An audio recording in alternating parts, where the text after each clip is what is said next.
Hello, everybody. Welcome back to the faction server. So last time I think we set up electrical machinery and stuff. This time, we're gonna be looking around and seeing what's changed now.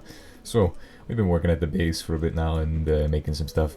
We got Starling engine, all kinds of stuff here. Centrifuges, different machines. We got these from the actual nuclear place. I don't think we mentioned that. If we go over to this way, we got the coal area, which is now, there's a filter on this. I have no clue how somebody did that, but they put a filter on that. Lots of iron in there.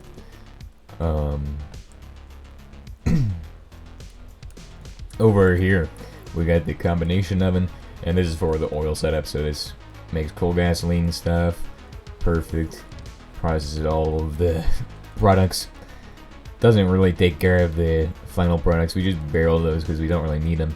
The reason we did this is for the C4 production, so that's for, and also dynamite production or TNT production, but also bakelite production. So it's like 3 and 4 in 1 actually, because you could technically switch this over to rubber production. So today we're preparing stuff for this trap we set. So that's gonna be good.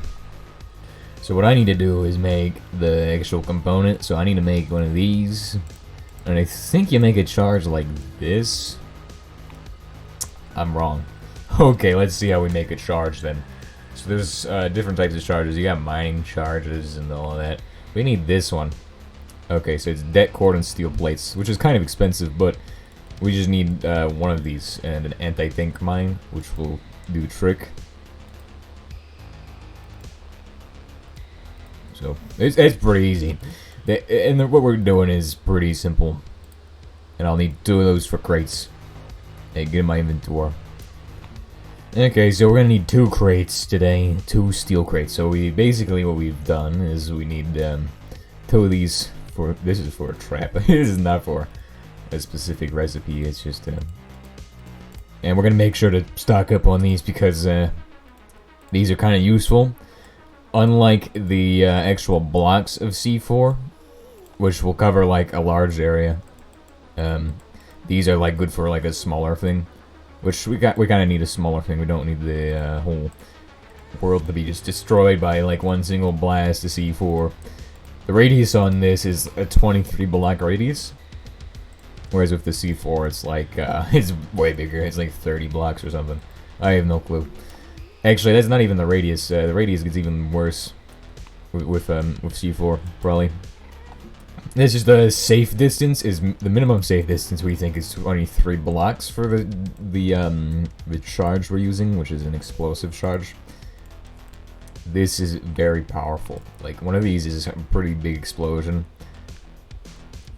We're also gonna need an AT mine, which is an anti-tank mine. So we're gonna need one of them, one of these. And that should basically be everything we need. So, we're ready to set a wonderful trap.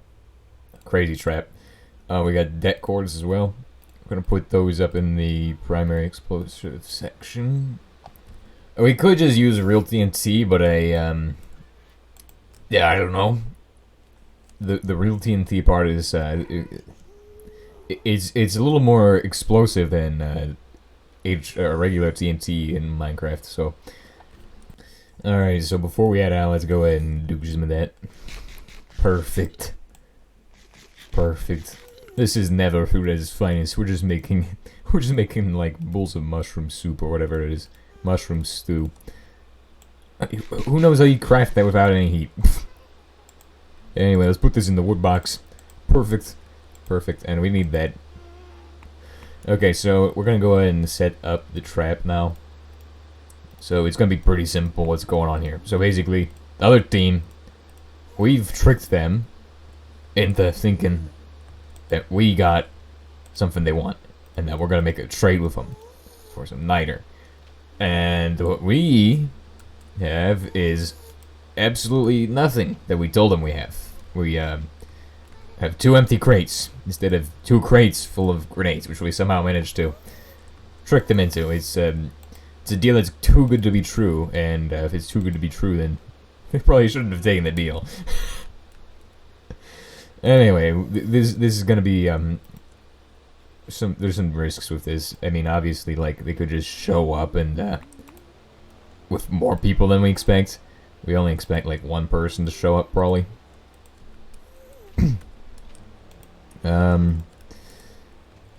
Yep, that is basically it.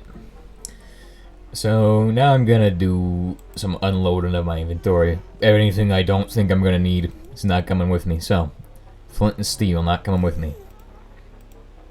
Template folder not coming with me. Gonna stay there. ID, fluid ID, bucket.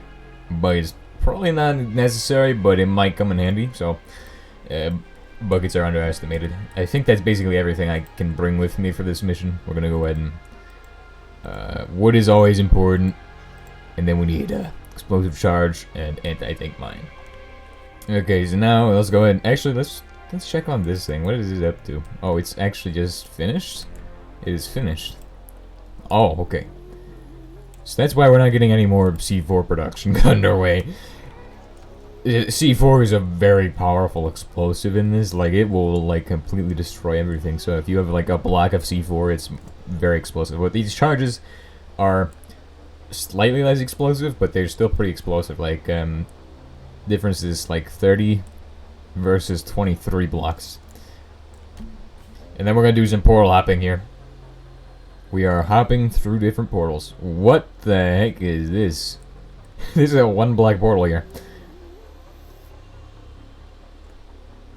Oh, okay. Well, how do I get to the top then? So the advantage of what we're doing is that it basically gives us an idea of the position that they are like at. So if we watch them as they come up to the our trap, then we can basically see where they are coming from, and then we can determine the location of their stuff, which is going to be very useful. But also, it's just really effective at getting us some supplies.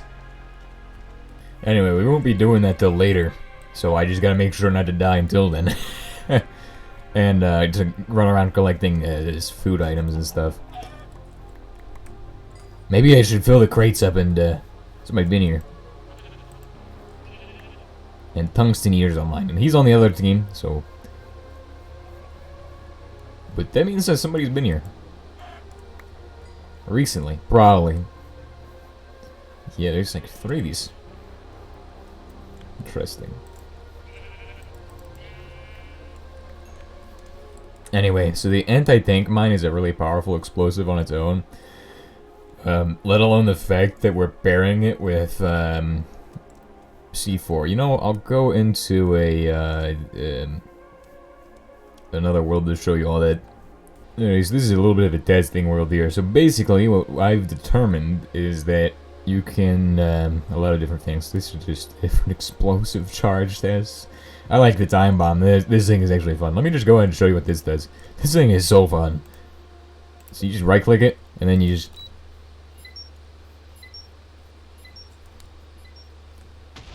And it's a pretty small explosive, just in general, but like if you pair that with like, you know, something like this, and the reason we're going with this is because, let me go ahead and show you.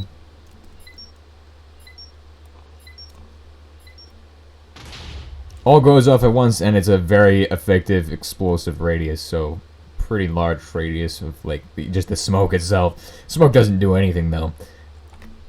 The thing that does stuff is the actual explosive radius on it. But if we were to use this C4 here, right, this stuff, which is you know,